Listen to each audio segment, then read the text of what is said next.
अस्सलाम वालेकुम। मैंने एक फ्राई पैन लिया, इसके अंदर लिया मैंने देसी घी की एक टुकड़ी। अब मैं इसे अच्छे से गर्म करूँगी, फिर इसके अंदर डालूँगी मैं किशमिश।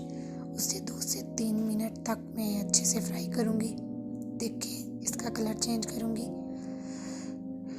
ये हमारी खांसी के लिए, पुरानी खांसी के लिए बेस्ट नुस्खा है। ज़रूर आजमाएं। जिनके बच्चों को खांसी है, बड़ों को भी खांसी है, तो ये खाएं। इससे इंशाल्लाह ताला आपकी खांसी को आराम आएगा।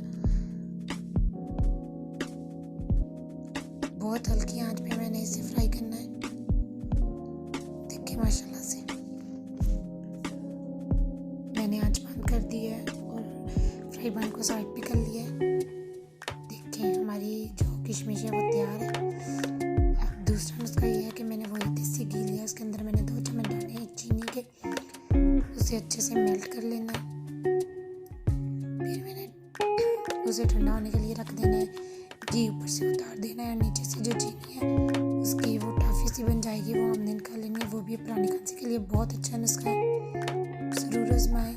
जिनको पुरानी से पुरानी खांसी है उनको भी आराम आ जाता है। दुआ में याद रखें। सब्सक्राइब करें, कमेंट करें, लाइक करें, फॉलो करें,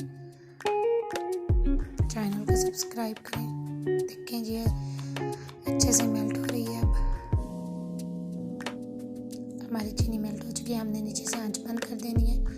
इसे 5 से 10 मिनट के लिए रहने देना है।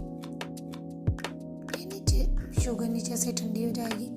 ऊपर से घी हम निकालेंगे और ये देखिए हमारी चीनी की टॉफ़ी तैयार है। ये खांसी के लिए बेहतरीन है।